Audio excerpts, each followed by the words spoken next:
Good Yes, please. morning, everyone. My name is Tabitha Ngugi, and I'll be your Can be done. moderator for this session.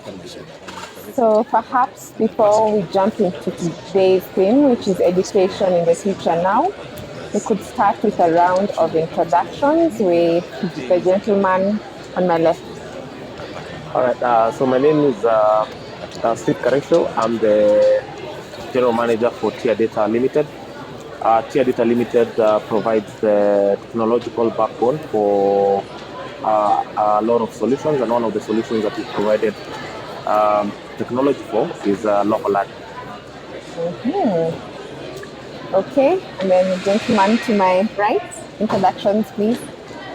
Okay, my name is Kaitan Luya, and I am from Ubongo International. So what we do at Ubongo, we create educational entertaining content to supplement what kids learn in school. Okay. So the same thing they learn in school, we're going to teach them in a more entertaining way. So we're basically creating entertainment, so using cartoons but to teach the same things they learn in school.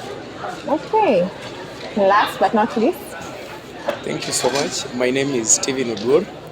I'm a teacher. That is my first line of duty.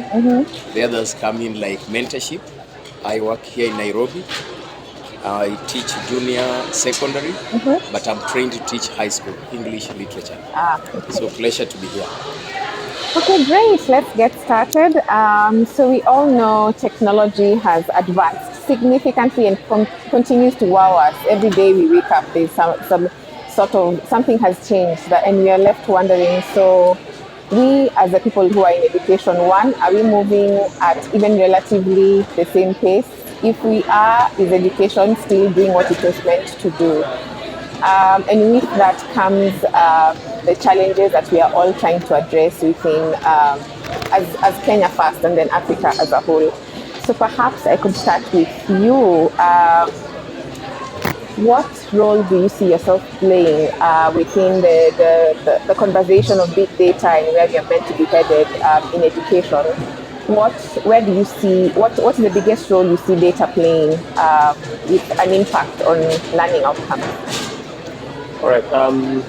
So I think there has been a huge shift in terms of how we do things, in terms of adopting technology. And on adopting technology, there has been a lot of generation of data. So in schools previously, most of the information will be stored in hard books. Accessing these hard books will be limited.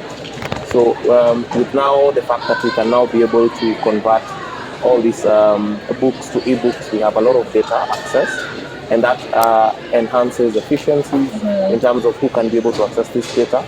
It is also able to promote how we track how our students are learning, because we can use now this data to be able to check who did their homework, who was able to read, where up to what point have they read.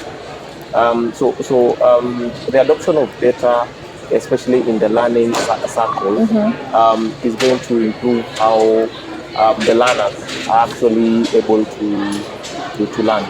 Yeah. Which brings me to you. Your role is one we didn't have before, which is now known as edutainment, which is the intersection of entertainment and education. So with technology comes different challenges to do with infrastructure. So how do you ensure that no learners are left behind as you do your work within Ubongo? It's interesting to see that at least families now have access to the basic ways that they can access our content. So, TV and radio. The penetration of TV and penetration of radio is quite high in Kenya. But apart from that, we've been looking and finding ways that parents or children can access our content. So we started up a department last month. Our main way that we try to do is partner up with different organizations that are either on the grassroots using technology to educate children. So we provide the content for them for free, and they can use it. For instance, we've partnered up with the National Library, where now in all the libraries that they have, the community libraries, we go there, we equip them with a TV screen or a radio speaker, then the kids can be watching I listen to the content. Interestingly, when I was thinking about this, I imagined when we were growing up, not all homesteads had TV. We all used to go to the neighbor, Yeah. TV, and it was, we had time, you go anytime. So when the parents are there, when they are allowed to watch. Right now, kids have access to this thing, at least in the urban areas. So now our main shift is now the peri-urban and the rural areas, reaching them now through partnerships with different organizations, partnerships with different schools that are and different parents. So we are trying as much as we can to show parents that now they can use these technologies to help children. Before, no parent would brought a cartoon to teach a child. But we are using the same cartoons to teach children, to supplement the learning in school.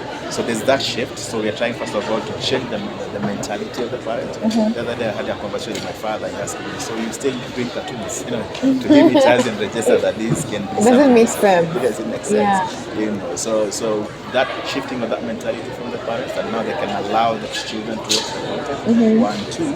Now looking for ways that we can reach even the last child, the children in Kakuma, the children in Shukana, the children in Masabit. So that's what we're doing, partnering up with the government and with different organizations. And thanks to what even local is doing, it's given a success for us to be able to reach this market. Okay, which brings me to you. He said something about teaching learners that would otherwise be left out. How do you think we're doing within our schools in terms of trying to bridge the gap we have in education with technology? How do you think we're doing? Thank you so much. I think we are narrowing down to edutech. And in learning, there is what we call an instructional core, which consists of the learner at the apex, then the teacher, and the content. So our edutech is mainly about the content, because the content influences the teacher and the learner as well. Now, for a long time, we have had the formal setup where teachers stand in front of the kids. Actually, they're teachers. That term, it no longer works. Yeah, it doesn't work. Today, we are facilitators. So that act of changing, we want to change that aspect of a teacher standing, assuming that the children are blank. They know nothing. You say whatever you want to say. But now with the coming of edutech, we are improving the quality of the content, which improves the content the teacher has. And at the same time, that learner can learn without the teacher actually standing in front of that learner. Now, that is now where Loho comes in, for example. Loho comes in with a variety of, for example, learning materials, well-researched books, content, holiday work. Now, in my absence as a teacher, that child can do that work. Though, as a nation, for example, we are still doing badly. Our schools, we lack infrastructure. Our teacher preparedness is very poor still. I am sorry to say that. I'm a teacher, but I know that. And our basic, concept of accepting that it is true, technology is catching up with us, is still low. But the bottom line is we have to accept education, technology. The fact that, for example, law comes in to change the concept of traditional teaching to edutech.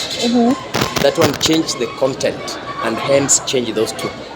Once the two are changed, they bring on board the parents. Thank you. Okay, so I'm going to come back to you. You gave us a few examples in your opening of how you see data informing learning outcomes. So with the work you're doing with Loho, what would you say have been your biggest wins that are attached to the data that they're now able to get to the work you do at TIA? All right.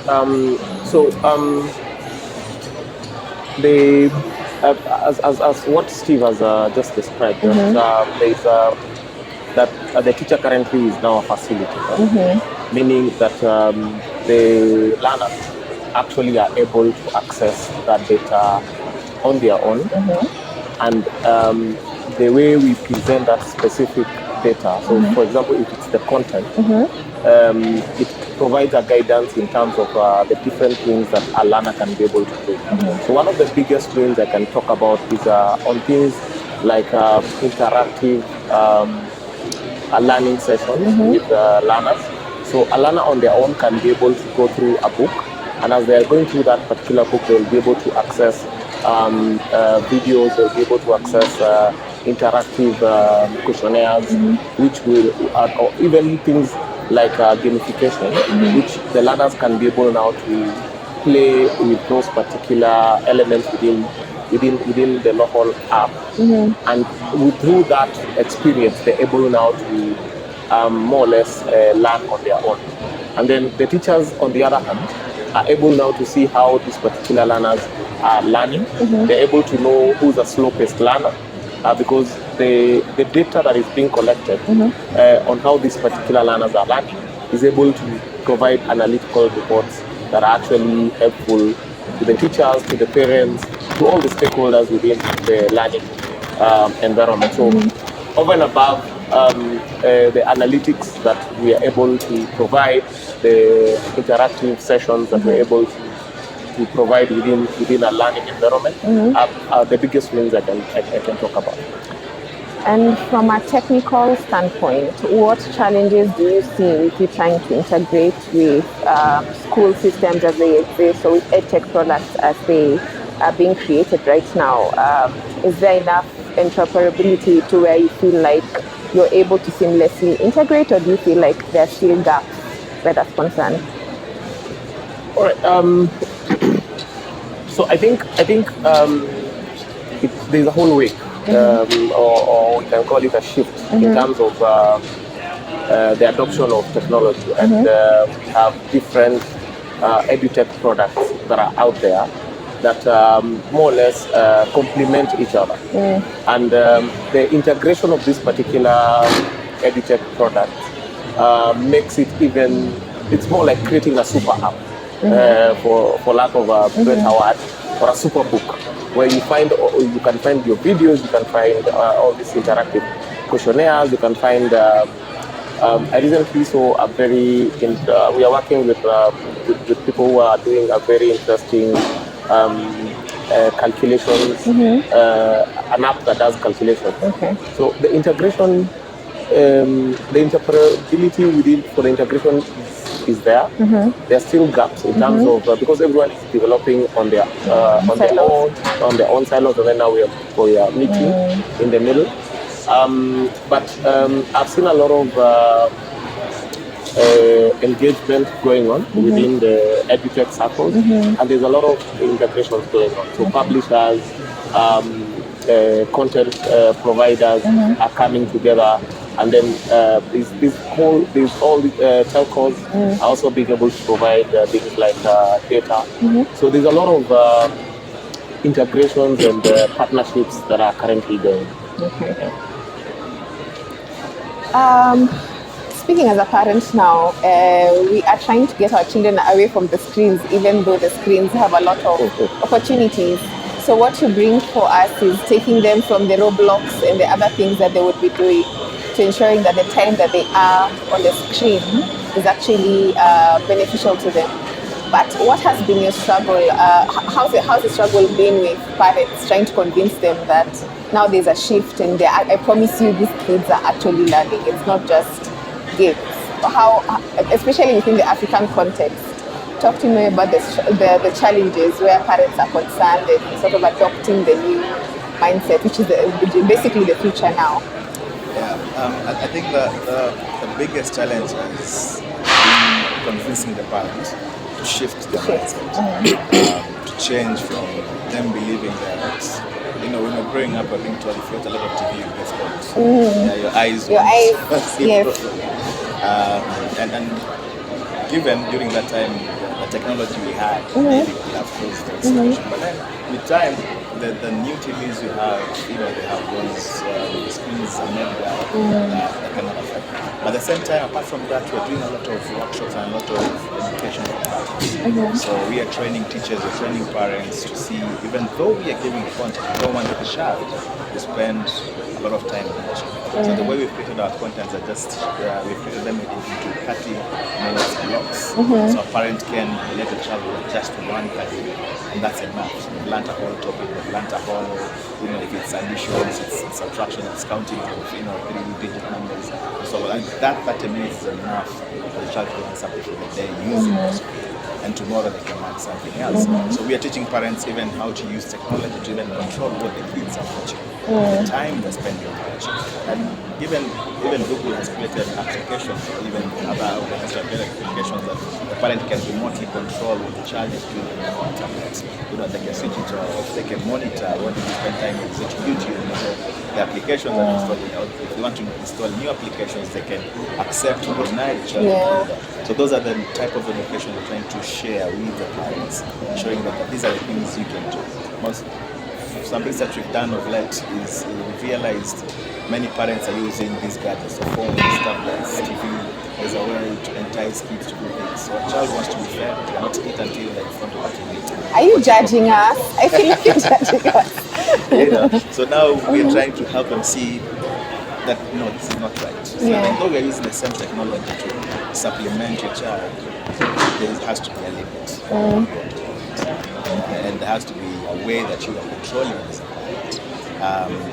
Interestingly, there's been really good feedback from parents. They now see the importance of controlling. Of course, they have to deal with the withdrawal symptoms, that period of time when they're trying to control everything. But there's really been a change, and you can see even the kids have improved in how they perform. The other thing also we are now fighting is to tell parents that we are not replacing the teacher, we're not replacing the textbook, we're not replacing what they learn or what they go through the curriculum. We're just supplementing, adding on to it. Yes, because now some are like, so Bongo is doing this for my child because my child doesn't need to do homework or to sit in front of and read the textbook or whatever assignment they've been given to read, because Bongo did not. We're just supplementing. We're adding on what the teachers are doing, we're adding on what they're learning in school, we're adding on what the curriculum is. That's the first of all the basic.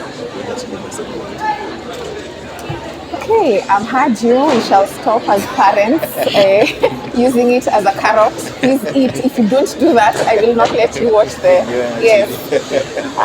So let's talk about the teachers. You touched on something earlier, which is readiness. And with readiness, there's infrastructure, but there's also a mindset built to it. What do you think could be done to move the needle even slightly for our teachers, so that they aren't seeing them, for example, as competition, but as collaborators in that space? What do you think we could be doing better to move this conversation forward with all the educators in this space? Thank you. Maybe just to pick from where my brother left, the coming of technology is not to replace teachers. Basically, it supplements what the teachers are doing. And that is why you find them, for example, engaging parents. This is now a mind game. We were raised up knowing watching a TV is a crime. Actually, it will make you fail. The phones were not there. But watching a TV, we used to go for watch wrestling at neighbors. But when they find you, it's a crime. When you fail in school, it is related to that. Now we are getting that mindset from the parent that, look, it is no longer just watching a cartoon. That cartoon is saying something. Coming back to a teacher, remember this. A teacher born in 20th century, trained using an 18th century curriculum to implement a 21st century or to attend to a 21st century kid. These are three different guys. So when I go to class, I still believe that these kids need to be caned.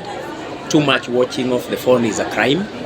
But look, then a kid comes and tells me, look, I was watching a virtue. There was a virtue that was being relayed by Bongo kids. Then you're not, no, don't watch. So these things starts from the teacher transformation. There is that we call professional development stages of a teacher. So as a teacher, you don't stick to what I learned in college 10 years ago. And that is why teachers are supposed to have professional documents. I plan according to my learners that particular time, not what I used to be taught. So number one, we must have professional development courses for these kids. And again, through EduTech. I don't need to go to campus to sit in a classroom. I can attend those classes while teaching in Embakasi where I am. At the same time, that content that is prepared by these two guys are very vital to me. So once a teacher, a parent and a kid trusts the teacher so much. So when these guys come in and we tell them, look, it is very, very important that we have to have a mind change. And then I call the parents and brief them. I must have that knowledge. Before I call these two gentlemen to say something about what they are offering, I must offer that knowledge. I must also accept that I do not know some of these things I engage. I must have an open mind as a teacher. I must accept that challenges can come from those kids. Some of those kids, by the way, you can imagine if you meet his son now, with that knowledge that they have, Yes. they can challenge me. So I must be somebody who is open to challenges. These are some of the things that we must do inborn. I must do them as an individual. Accept that, look, gone are the days that I will carry as many books as possible. I go in front of the kids. So I must accept that truly things have changed. I must accept that change, embrace it, but use technology to supplement my facilitation. Thank you. So you said you're a teacher first, and then these other things come. Yes. But you're also a leader. You're in school leadership. Yes. So what do you think is the role of school leadership where EdTech is concerned? Thank you again. Now, as a leader, you are no longer talking about learners. You carry the learners, you carry both the teaching and the non-teaching staff, you bring on board the parents. So as a leader, you must have cohesion of your team, because this is no longer you as a leader. There must be a very strong cohesion with the people you are working with. For the success, let me take you a little bit back to 844.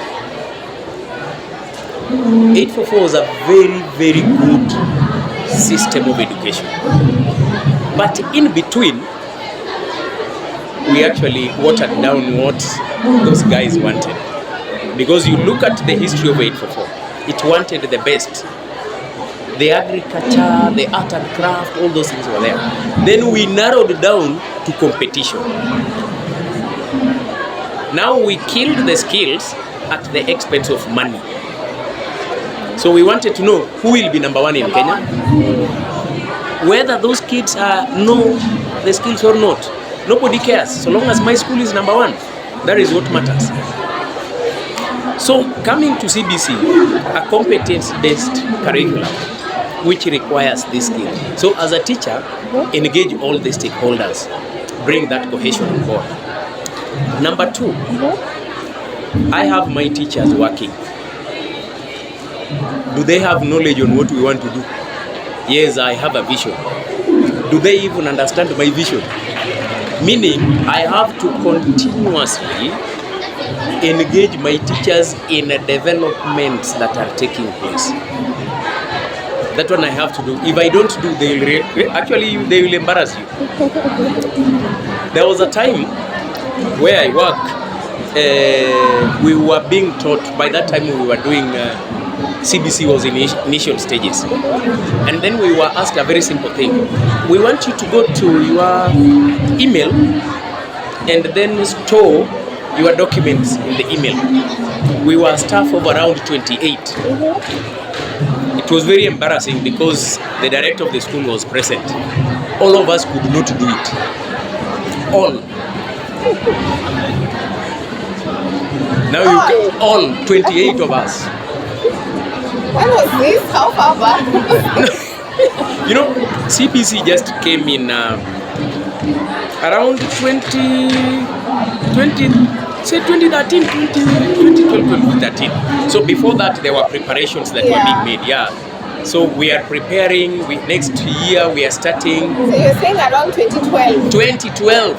2012, 2011. We could not upload a document from your phone or a laptop to store it. Wow. So we were like, Then that was on a Saturday. So the following week on a Wednesday, we randomly picked a class 7 by that time. Do you know how to create an email account? Oh yes, do it. He did it. Now we want you to document this document. Can you please save it there? Create a folder and save it. So he did it in less than 2 minutes. Then we were like, okay, we can see you know it. Remember 2 days ago we didn't know anything. So what does that mean? Teacher preparedness. A very vital thing when it comes to implementation of any program. As a leader, therefore, you must always ensure you upgrade these guys. Then allocate resources. Allocate resources. You can't expect me to know this. Born and raised up in a rural area somewhere in Kisumu, where there was no electricity, and then I get the opportunity to come to Nairobi. Then you expect me to start using the phone? I can't. If you give me the facilities and the resources, maybe through that I'll develop some form of curiosity and learn and develop the skills. So there must be resources also as a leader that will ensure these things are there. And always do collaboration work. Bring the parents on board. Me and you are teachers and the director and the learners. Where are the parents? Because the parents can actually provide some of these resources. Yes. So always accept that collaboration with these parents, very vital. Thank you. Thank you. Back to data. With the increase of use for data now, especially in EdTech, we also have concerns that have to do with security. Where is all this information going? What are they doing with it? This could be whether it's the teacher or the school head or the parent. We all have concerns. So number one, what sort of concerns have you seen being raised the most? And number two, how are you addressing these concerns? All right. So I think there's most of the concerns would fall under cybersecurity and data privacy. Who's able to access data? Remember, this data is very critical data because it belongs to our children, and it needs to be at any one time only be accessed extremely safely because of all the dangers that the internet presents.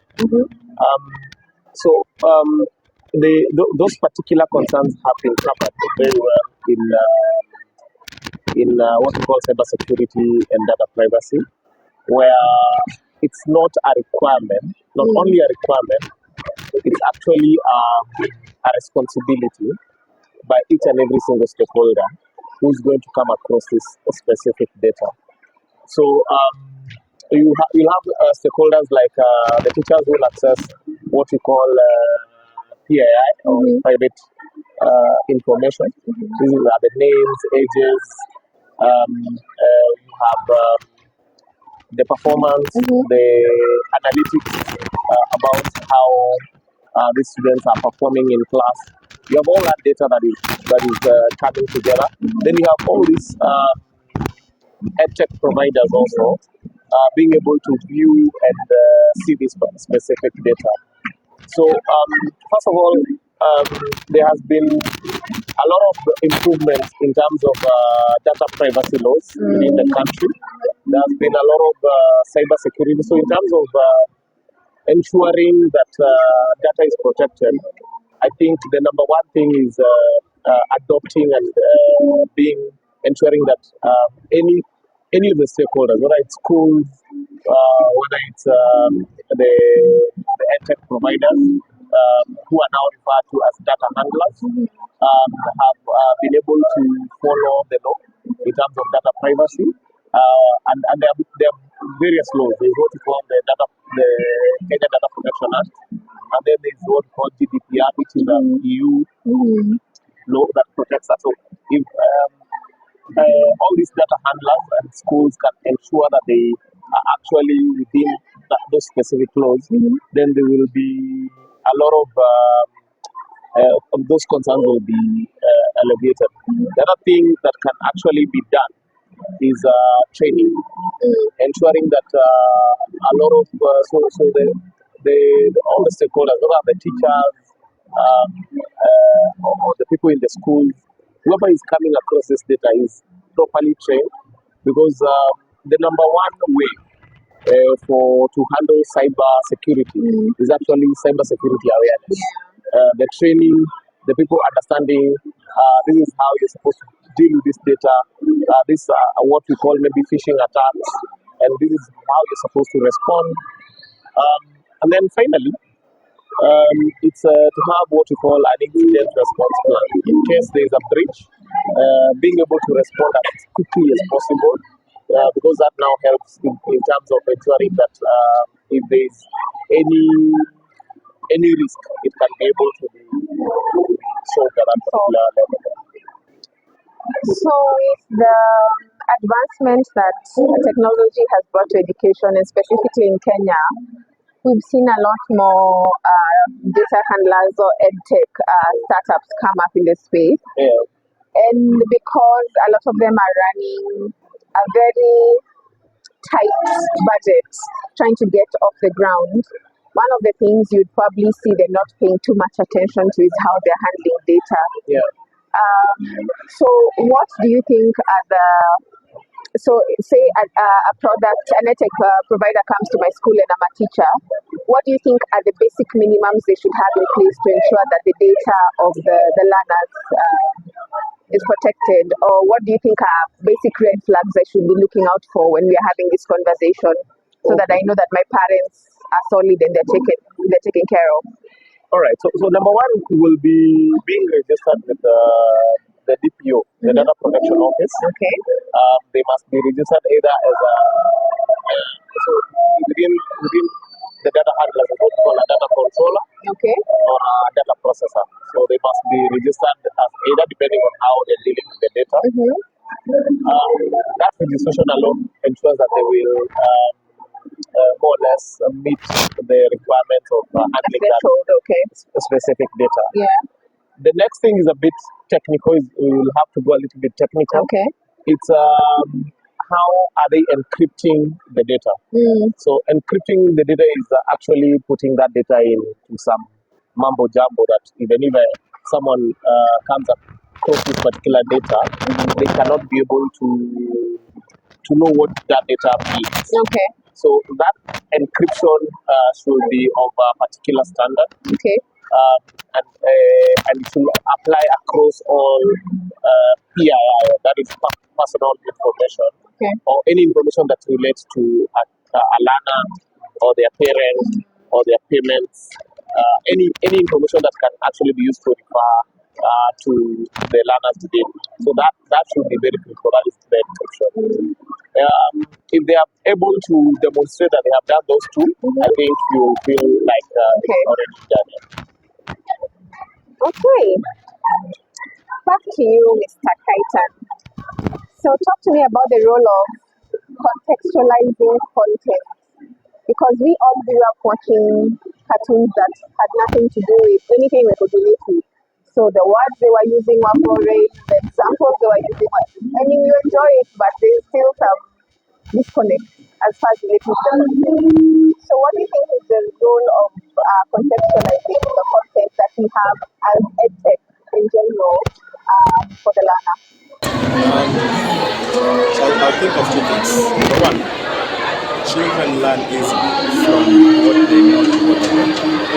And it's hard for them to learn from what they don't know to what they don't know. Yeah, so growing up watching this foreign content, and all this foreign content was in English. First of all, the English we knew, the pronunciations, everything was different. So what we were enjoying was just the movement and the whatever they're doing in the kids and everything. So what we decided to do is create content for Africa and Africans. So even the skin tone for our characters is African. Yeah, the girls have plaited their hair like the way African kids do.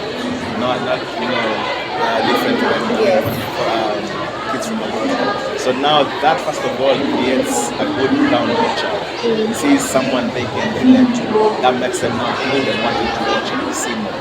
Yeah. Secondly, that has helped them now also not to, succumb to the pressure of wanting to be like foreign kids and see there's that pressure of you need to, put your hair in a certain style because that's a certain way. a certain way.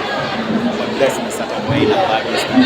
But that's not what we've been using. So now that, of course, has given us a good ground for us. It's like a context for us. We have this place where we're starting from. Actually, we're starting from a place where the child is now. Also, being led by Africans, we usually understand our culture, we understand how children grow.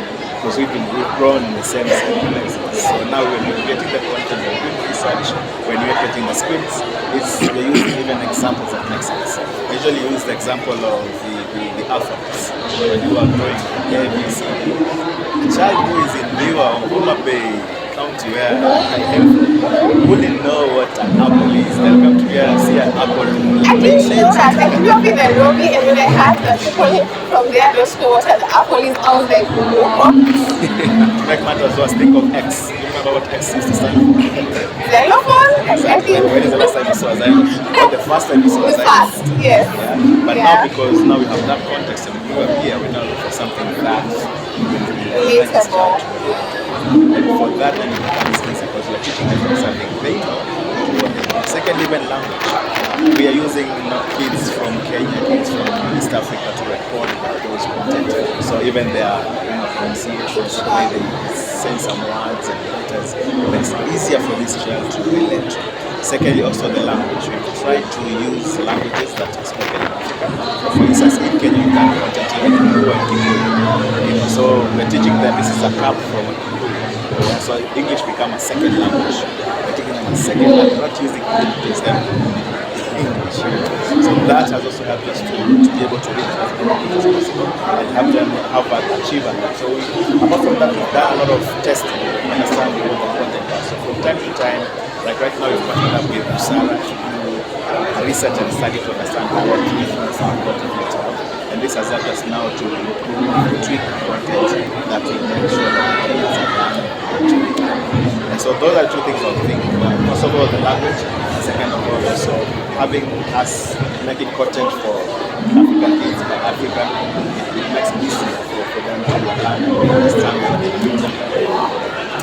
I'm curious, give me some, I think you have success stories of kids who, before they interacted with your product, weren't as interested in education, but then you came in and then brought an angle that maybe before that. Because growing up, we all had those kids in class who are there because they don't have a choice. Perhaps if they had another way to learn, which is what should be, they might have had a better shot because we grew up with those school pass, get a job, it's very linear. So if you do not follow this line, then eventually you don't end up where you're meant to be. So what are some success stories you could share with us from what we do? A couple of years ago we wanted to understand what we need to do on our content. So we chose 250 schools. Okay. We chose 500 schools, divided into 250 schools. And one of the things we did was, one school we fed them content. So we've aligned our content with the curriculum. So we work with the teachers to know what they're teaching whenever they teach that, and if you have a video for that, it's shown to supplement what the teacher has taught. So we did that for the 250 schools. Then the next 250 schools, we didn't give them anything. So we tested them first of all, we were the baseline, so we to understand where they are. Then now we started doing the feeding of the content, supplementing the teachers. Interestingly, by the time we were finishing, first of all, the attendance in school improved. Okay. Because they knew we watched something on TV. We watched some cartoon. Second of all, we had close to 35% improvement in mathematics. Wow, okay. And around 18% improvement in English, and science is the same. So we saw that to be very In what period? in a period of 6 months. Wow, Yes, okay. in a period of 6 months. So I was, as we map the content, whenever the teacher is teaching something, we provide the content as something. Apart from that, also there are alternatives to make sure that the parents were told they can watch this content on on this time on this channel. And those who didn't have TVs, they had centers where they could watch different content. So it was supplementing when they're learning in school. The learning so that different. So after that, we tested them again, comparing the two schools. So this was no content, and we saw the difference in the growth that they had gained. So that has helped us to really see how the kids can learn. Apart from that, time to time we receive a lot of recommendations on social media. I remember there was one guy from East Coast, he's a DJ or something, and he took a picture of a child in the studio watching our content through his laptop. And he said, my child is 2 years old and now is ready to go to school thanks to a healing in the PNE. So that here shows parents even say that kids have to speak English. And some say, especially in Kenya now, my child can speak good Swahili because of that. 2 years ago we did some content in sign language, translated into Kenyan sign language, and it's been one of the most watched shows to date on most TV stations that are. So we have 3 TV stations that are carrying content in sign language. Nation TV and also the Science TV. And kids specifically wait to see that what is inside. And the parents say, now my child can sign simple signs, to know what is morning, what is evening, to understand all these signs. So clearly you see that these can influence and can help children to improve in their performance. That's a great answer. So many memes. So back to school. Now, all these people who are working in this space, NOHO and all the other edtech providers, why do you think, what do you think they do wrong when they get to school? Because uptake in school is not as much as it should be. They're struggling to get their products into mainstream schooling, right? What do you think they're doing wrong?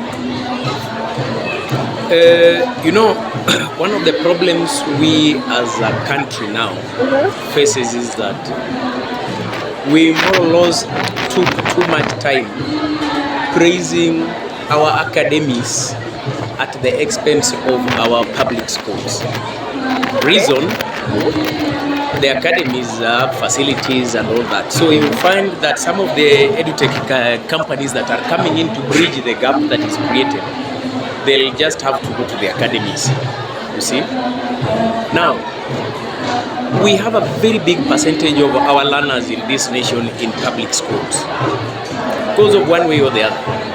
But they have equally great skills, but they lack that opportunity to. Now, with the coming of some of these edutech companies, already they know that. And that is why you will find, for example, Loho, you will hear of, they are in the remote areas. I've been following, what they have been doing. They are here, they are there. Not only academies. That is where most of these companies are getting it wrong. That once it is done in Nairobi, it is done in Kenya. That is wrong. Yeah. Nairobi, we already have enough. In fact, that is what I can say in Nairobi. We already have enough exposure in Nairobi. But we have more than 70% to 90% outside there. There are areas in this nation. I don't want to say that I come from a very remote area, but it happens that it is so. Yeah, that when I go there, I have a kid in PP2 here who joined directly, although it was not the right channel, but he joined in PP2. After going through the ABC mouse thing, the apps that I decided to download and leave him there, by the time it was third term and he was going to PP1, so he went there and he was subjected to some exam that those guys, the assessment that was done there, he did better than those who were there from baby, just because of that learning. Now I take the same information to my nephew who learns at home and is a grade 2. I subject them to the same thing. That guy at home knows nothing. He is blank. So what is that saying? We are trying so much to concentrate in urban setup. And urban setup has so many advantages. You know, by bringing your child to a fair like this, there's a lot of exposure. And those learners there at home, even accessing that one textbook is a very big issue. So I think one of the things that they need to do is to come out that they're actually going to work with those parents. They might lack resources, but they are eager to learn. They have the skills. It is only that exposure that they are doing. Then number two, we must also accept the differences, what we call differentiated learning. It is true that some of these learners are very slow in learning. You know, long ago we used to have a term like slow learners, which was not very good, you know. It's only time taking to understand a concept is different. So we must have these guys making content that can fit that guy who learns fast, and will also accommodate this guy, and also accommodate a special need learner. You know, that is one problem that our academies also have. We only make our facilities to fit those who can walk, run. As a parent who has a kid with a special need kid, you want to be walking from school to school looking for which school can accommodate my son. Let the schools also provide that facility. And then the content creators or the content people like the Loho and these others must also accommodate these guys in their learning, so that we don't just have the formal Longhorn books are there, Spotlight, all these books are there. Now, what about that kid who needs Braille? Is this kid put into consideration in this content? So I think that is one area that our learning partners like Now Law can put that into consideration, so that we bring all learners on board. Thank you. I want us also now discuss a wholesome learner.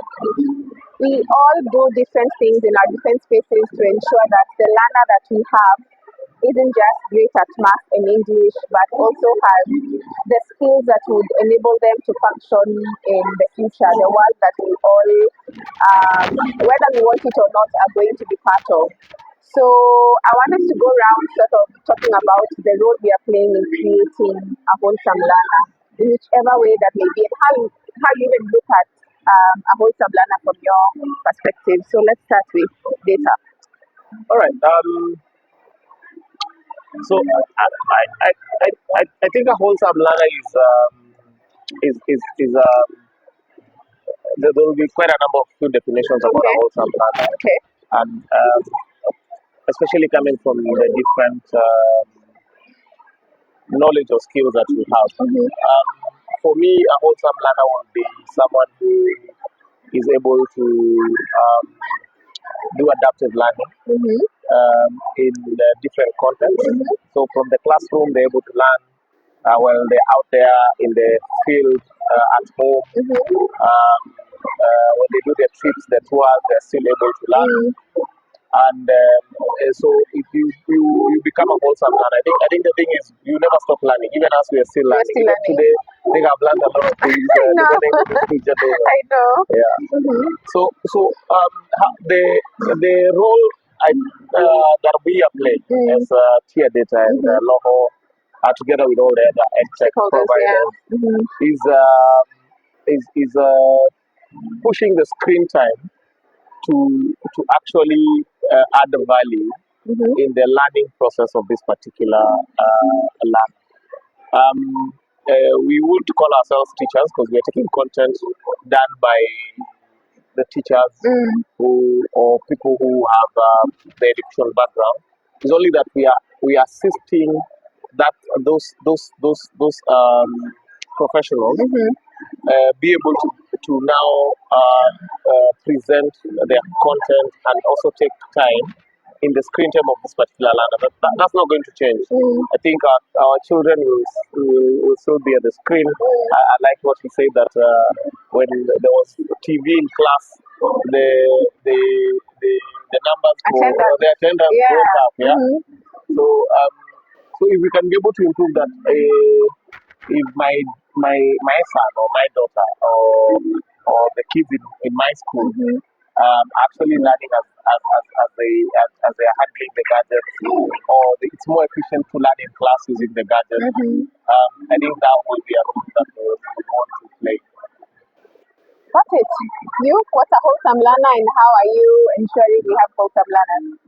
So I think apart from just the normal things that we learn, mathematics, English, I think we also need to support the kids with other additional skills. So what we've done for us is, apart from just teaching them what's in the curriculum, we also add in a bit of social emotional learning. We add in a bit of skills. So we teach them very simple DIY. We teach them very simple, things, even cooking. Life skills. Life skills, exactly. Season 5 of one of our shows called Bongo Kids. What we did, we focused on a topic called character development. So we chose different characters after doing research. We understood what deficits are there in characters, and we tried to develop those characters, including empathy, showing love, care. So in that specific season, we dubbed it Utu. We call it Utu. Utu is also a word for humanity, and it is derived from the Ubuntu, African Ubuntu. And what we're trying to show kids is how they can treat even the kids who are different in their groups in a nice way. So we introduce a child who's an albino. We understand how Tanzanians have been treating albinos. We introduce a child who's paralyzed neck down, how the kids are treating him, helping him in a wheelchair. They don't leave him behind going to class. They don't let him, put his wheelchair on, they push him into class. The kids spend time they play with him, they engage him in their plays. And then we also introduce a child who's deaf. And for this now, this child is deaf but going to a school that does not support the deaf kids. So what do other kids do? Some of them will write down for class and stuff in class. They will they're playing, they will try to make sure she understands. They will learn a bit of sign language and how to assist the child. So apart from just teaching them what is in the curriculum, we add on these other skills that we think are very, very important. So with that actually specific content, we can start a go-to clubs in schools. So every school had a club, same way you have the journalism club, so we have a go-to club. And through the go-to club, they're supposed to indicate each one of them what they've done to show, sympathy, to show love and the other child in school. So we are trying as much as we can to add more skills in the kids, apart from just what they are learning. Great. And in school, and I'm asking this as leadership, as a school head, what is a wholesome learner, and what are you doing to actively ensure that we are hitting all the marks, the full learner, you're addressing all their needs?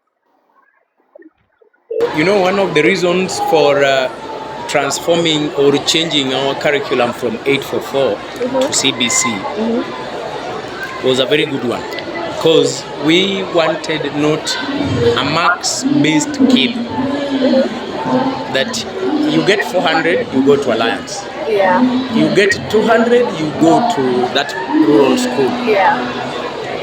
Now, there are guys from those rural schools who are now stars. They are big stars. They are performing very well. They are good musicians, athletes. Now, then I got interested in what is IBM. These are IB, the International Baccalaureate. What are they offering? Then I discovered they also have skills that they are after. Actually, there are around 7. Then you come to CBC, those are the ones we call competencies here. And they are similar. Creative thinking, they also have creative thinking. So when you look at this, therefore, our education system, therefore, would like to have somebody, once you are outside the classroom, you are somebody who can live without formal employment. And once it is implemented, this, if at all CBC is implemented, we have an issue with the implementation. That is where the problem is. If it is implemented and then these competencies are well nurtured in these kids so that by the time they are maybe through with grade 9, they are joining grade 10, they have developed skills. Then we are going to experience that dream of having a wholesome learning. Because from the parent point of view, I want you to become a doctor. I want you to become this, A lawyer. So it is very unfortunate that I have a friend who had a kid, and okay, he's my friend, although he's a bit older than me. So the kid joined campus, and the dad wanted him to do data analysis. So he became a data analyst after some time. After graduating, he brought the certificate to the dad. This was yours. Now he's back here in Nairobi University doing music. And he says, that is my passion. You know, it is so painful when the guy explains what he actually wanted, but he explained to the parent from the word go. But because you have a friend whose kid is a doctor, you also want yours to become a doctor, and therefore you go for marks-based learning. And you know, in academies in Kenya know how to do that. Yes, you want 400, we will give you the 400. But now, will this kid have social cohesion with others, the relationship? Can this kid, if taken to Mombasa, survive on his own? Of mommy after every 1 hour, mommy, this, mommy, that. So that is where now the 7 competencies of CBC came in.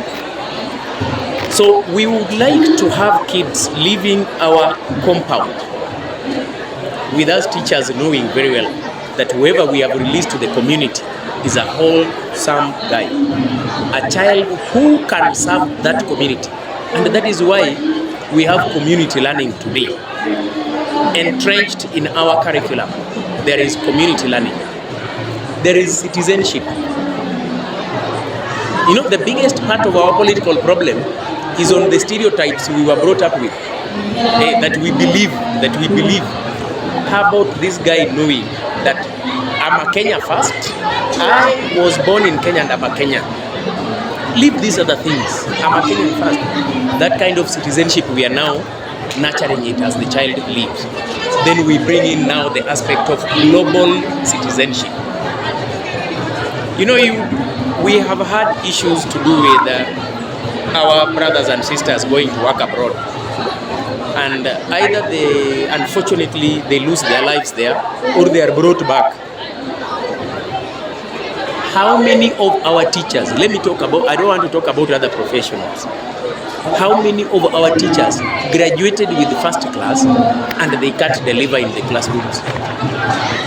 There are many. They left school with one thing, marks. How many of those guys who underwent this system cannot even manage their own families? Their own families. Reason? They don't want to understand each other. They were not brought up with that kind of mentality. Yeah. So this is why we would like to release kids who are going there. They understand their environment. They understand how to relate with one another. They understand how to understand their parents. Because I tell my kids I do not have money. One of my boys is graduating from PP2. Then I tell him I don't have money to pay for graduation fee. Then he say, "Hi, daddy." Now what is he saying? You can't miss. How? Yes. How can somebody miss? So we need to let these learners know that no, as a parent for now I don't have. And they understand. As a parent, I also need to make sure from, the first school is at home. When you bring to me my child, your child to me, then I should know what he knows and what he doesn't know. What we call in education, we call it entry level. So as a school, we must ensure that we base ourselves on the skills other than the marks. Tomorrow, that child will really help that society with the skills given. Great responses. I'd like us to wrap up this conversation. It's been great to hear all our thoughts. So we started this with saying we are meant to be looking into the future versus where we are at now. So I'd like us to go around again talking about where do you think you're going within your space and what are you doing to get there? So what is the future and what are you doing now to get to the future? All right. So I think the future that I see is where every student or every learner will have access to edtech products across, whether they're in the rural setup, urban setup, whether they and the pricing for accessing this particular edtech product is affordable for everyone. And it's more affordable than any other resource that has been there previously. Okay. I'm looking at a situation where everybody can be able, or every learner can be able to access this application or edtech products that are helping them. What we are doing is, first of all, to push for that is looking at how then can we make it more accessible in terms of pricing. So working with people like Loho Learning and the other players in the market in terms of offering subscription-based pricing to ensure that it's not a heavy weight on any parent, whether you're middle class, whether you're anywhere within the economic cycle. That is one. So affordability is one.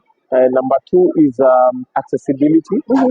Working with many partners, especially people like telcos, to ensure that data is available.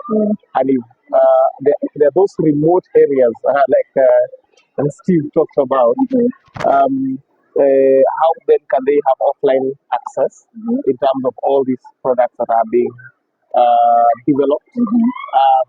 And it's a daunting task, getting that accessibility.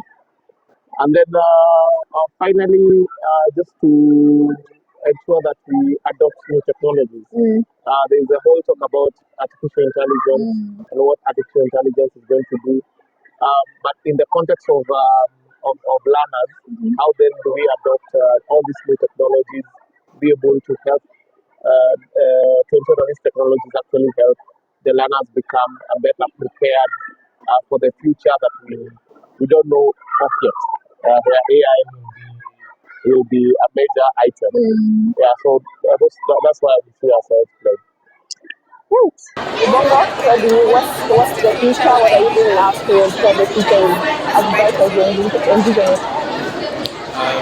From a selfish level, number one, I'd love all kids to be singing Bongo Akili. That's from a selfish level. But at the same time, it's so sad that every time we do these studies and research, we read about these things, the ways of study, for instance, they come out with very negative reports. Okay. Yeah. A class 3 or class 7 kid cannot read a single sentence. I don't know. They're not reading at the level of, Exactly. Something that's supposed to be taught in grade 7, in grade 3, they can't do at grade 7. Yeah. I'd love that to change. I'd love all children equally, wherever they are, be it the interior parts or the urban or the peri-urban, to be in a level where they are all learning at the same pace, same level. I know it's difficult because of the difference in our learning levels, but it's all children have opportunities to learn the same. Now to achieve that, what we're trying to do is we've realized that we can't go on this journey. We need to carry everyone. So from the government, from the teachers, from the parents, and even now other tech organizations and companies trying to work together. So we are looking at even creating a consortium where we can all pull our strength together. Because even for us to access public schools, if you ever go to the government and try to see the procedure, it's tedious. But if I, as Bongo, have been able to crack that house, be able to get that access to government, why don't I help the other organizations also do the same? If Law has been able to achieve reaching all and partnering with government and implementing the systems they have in schools, why can't they also carry Bongo? So having that consortium where we can all think, because I feel at some point it's like all these EdTech organizations, entertainment organizations, it's like education is like a tractor stuck in mud, and we're all pulling and pushing towards different directions. It won't come.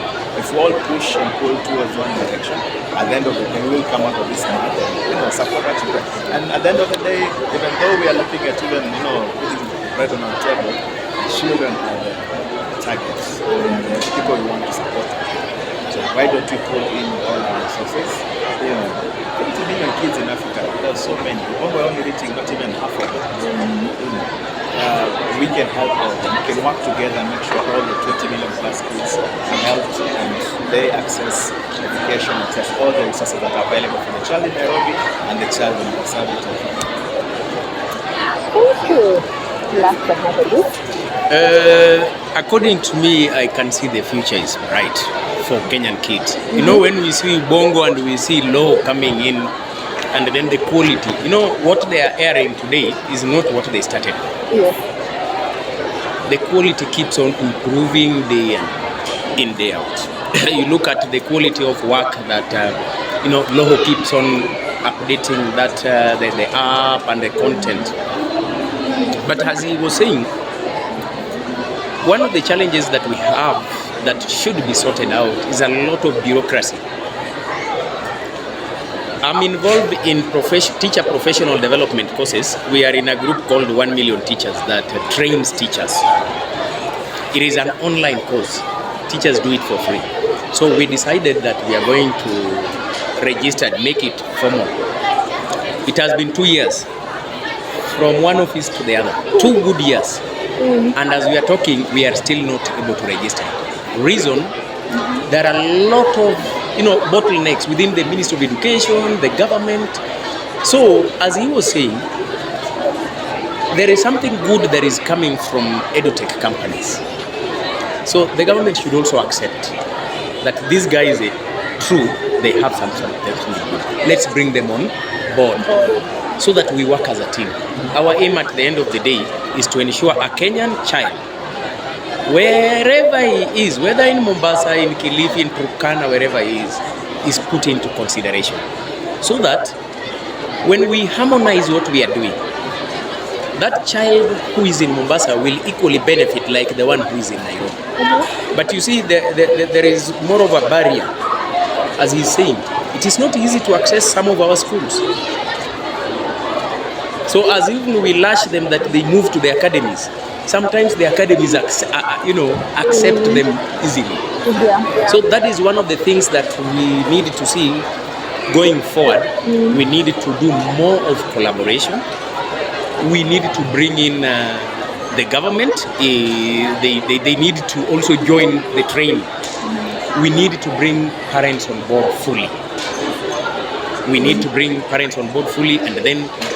And teacher professional. That is one thing that I'm always passionate about. A classroom will be as good as the teacher who stands there to guide those learners.